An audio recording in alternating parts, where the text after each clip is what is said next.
Okay guys, I figured I'd give you another kind of a sneak peek at my paper clay project I started working on for the vlog I posted a while back. I've got all my skulls made currently, and right now what you're looking at is my temporary drying table with a bunch of the larger skulls sitting on them. And as you can see, the skulls are basically uniformly all the same. Each one's a little bit different. You know, some have a few cracks in them here and there, which is the look I wanted for. And I'm using a heat lamp over the top of them. It takes roughly about 4 days using the heat lamp to dry them out. I do shuffle them around and rotate them on the table and turn them upside down too to get the back sides done. Over here I've got the ones waiting to go on the drying table sitting here. There's a mixture of them. There's some little ones and more of the big ones and stuff.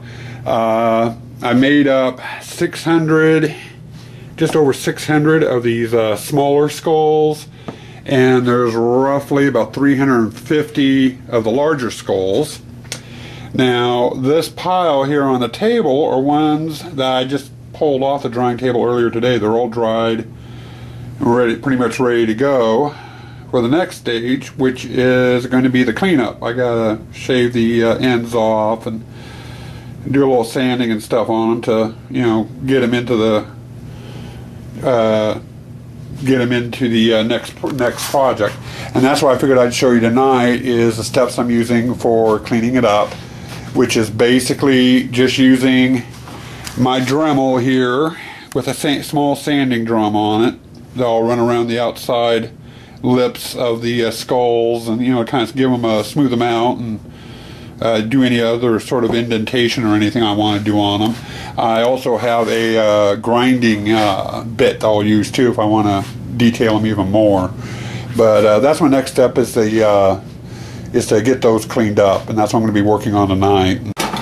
Okay, now when you're doing the cleanup on these, if you decide to try this project on your own, one, wear some sort of earring protection. The Dremel does get a little bit loud.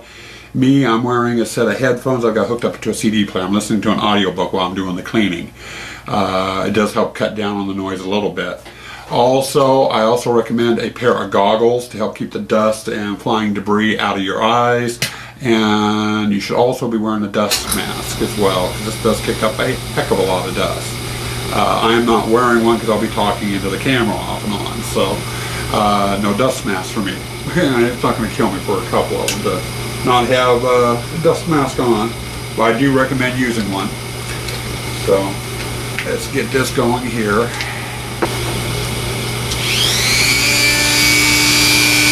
Okay, I'm basically just going to be cleaning the outside edge for right now. And so you can see what I'm working on. As you can see, there's a little bit of roughage around the outside edge, which was a slot from the mold.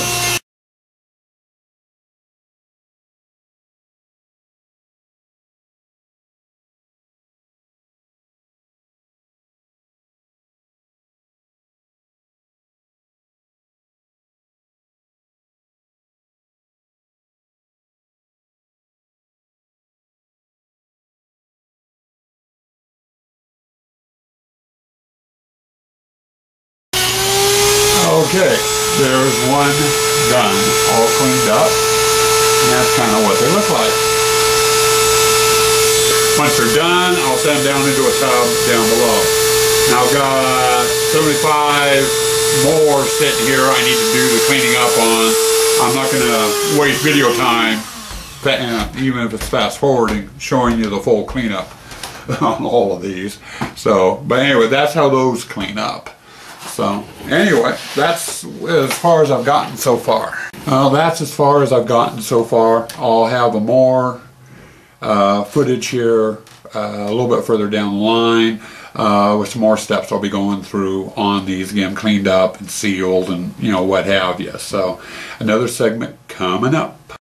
Okay guys, you've seen some of the cleanup process. I wanted to kind of give you a before and afters look at them. This is the way they look after you've taken them out of the mold and they've dried for roughly about 4 days, 5 days. There's still a little bit of moisture in them. They are dry enough now to where you can clean them up, which I showed you in the segment just a bit ago. For the cleanup, I use my Dremel with the sanding drum on it. You could use several of the other type of bits. I personally prefer the sanding drum for the cleaning. And then after they've been cleaned, they come out looking like this, which is a pretty different here. This one hasn't been cleaned, that one has. Or you can go up here with the big ones and you can see the difference there. So anyway, that's how that looks. Okay guys, wanted to cover a couple other, at least one other big point for you here. These skulls, especially the big ones, are so thick they take forever to dry. Even though the outside looks like it's set up, the centers are still a little wet. I'd let them sit for probably about another week or so to make sure that they dry out all the way. You can, like I said earlier, put them in your oven to dry them and stuff. I messed around a little bit with that when I was doing the small ones, and you could probably set your oven for about 250, maybe 300. You'll need to keep an eye on them at that level for about an hour to 2 hours, and they dry out fairly well. But even still, I'd let them sit for a while at room, several days at room temperature, and flip them. You know, turn them from right side up to back side, you know, every other day or every day or so, to get all the moisture out. Another step that needs to be done with them after they've dried, you've got them to this stage cleaned up and they've been dried, is you need to seal them. Reason being is you got to remember this is just paper with flour and water as the glue. Any moisture that gets into them, or prolonged moisture, and they will start disintegrating. In other words, crumbling and falling apart. You know, if you like them, like the look of them in the raw state, what you can do is use some clear polyurethane. It's the clear coat. You can get it down at Lowe's or Home Depot or paint store or whatever by the quart or the gallon. And just give them a good heavy brushing of that and let them dry real well. And that will seal them. One thing you got to make sure you do too, and regardless of how you're going to use them, whether you're just going to have them loose and, you know, sitting on the table, or if you're going to mount them to a surface or whatever, is make sure you seal the back sides of them. Put some polyurethane on the back side to seal the back side. On the front, like I said, if you want them natural, you can polyurethane that, or you can use, I'd recommend latex paint to cover the outside.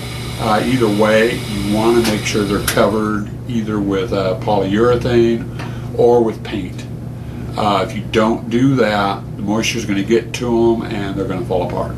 So, but anyway, that's it for this segment. So, okay, I wanted to show you guys what I'm going to be doing with all the skulls that you've been seeing me make. Got a picture of it here on the internet. I'm not making the exact same thing, but I'm going to be making a fireplace out of it, out of all those skulls. On these bigger skulls, I plan on doing the sides and maybe across the front. I'm not sure if I'm going to add the front part to it yet or not. And then for the mantle lip and on the top of the mantle, I'm going to use these little skulls, which are a different shape. And then up on the top here on the mantle in the center, I'm going to add a chimney going up, made with the bigger skulls. You know, so that's the project. That's the reason for all the skulls. Also might be adding some other features to the fireplace. I was thinking about maybe on a few of the skulls scattered around adding some LED lights, you know, in the eyes, so the eyes light up either red or green or blue or what have you. I haven't decided on that yet.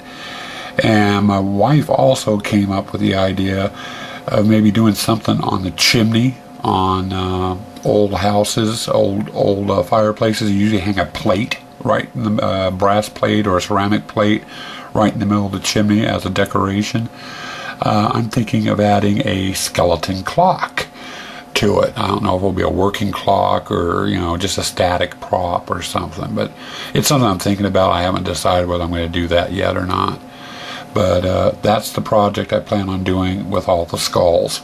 So now you guys can see the method of my madness and the reason why I made so many skulls. Oh, and another thing I'm going to do with the fireplace here that I'm making is, I forgot to add this with the other segment, is the firebox here on the inside where the fire goes. I'm going to be adding some foam board, carved foam board, to make it look like stone in there, or brick. I haven't really decided on that. And I was thinking, I've seen a couple people have made fake coals, you know, that light up and glow, and they set a cauldron on it.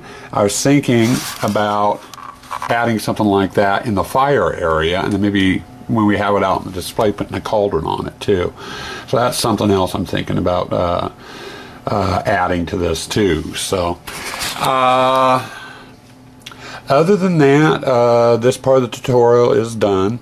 I do want to give some subscriber shout outs. I've got a bunch that have been building up for a bit, so figure I better clear out my email. Wanted to say hey to SK Austin, you subscribed a bit ago. Thank you for subscribing. ABC Noise 2, I think that's how you pronounce it, and if I butchered it, I'm sorry. Thank you for subscribing. John 9111, thank you for subscribing. And then Halloweensville, you just subscribed today, so thank you for subscribing. I hope you guys enjoy what you see on the channel. Stay in contact, let your friends know, subscribe away. If you have any ideas or comments or suggestions on any of my stuff, feel free to leave a comment on them. I read them all. So anyway, I hope you enjoyed the tutorial. That's pretty much all I had for you right now. I'll give you an update on I'll do a separate vlog for the fireplace build once I get to working on it. It's probably going to be January before I start messing with that. I still got a ton of skulls I need to clean, and it's going to take me a while with that. And I've got the foam board project too, and need to get that kind of caught up. So I will catch you guys later.